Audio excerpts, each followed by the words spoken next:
Hi, I'm Doc Kim Tikman Mapuwa. I'm a pediatrician and a lactation consultant. So what to do if a breastfeeding mom accidentally took a medication, she's not sure if it's safe in breastfeeding. So first, pause muna from breastfeeding. And then number two, do your research. Usually there are website with information of compatibility of certain medications sa pag-breastfeed, like the LactMed, Ilactancia, or you can also consult a lactation specialist. So, most commonly used drugs naman, they are safe in breastfeeding. So, in case lang na category C siya, incompatible, so you need to pause muna for breastfeeding and then you pump and dump. Kasi nga, kailangan you continue producing milk kasi baka magmastitis ka when you stop. So, you need to pump and dump.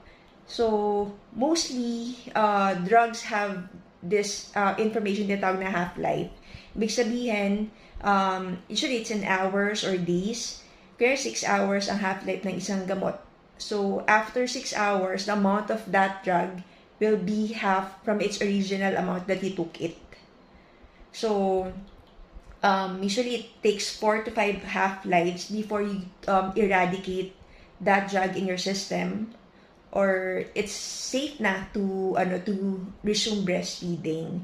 So for example, 6 hours nga yung half-life ng isang gamot, so you multiply it by 5, so it's 30. So you have to wait, pump and dump for 30 hours before you can safely breastfeed.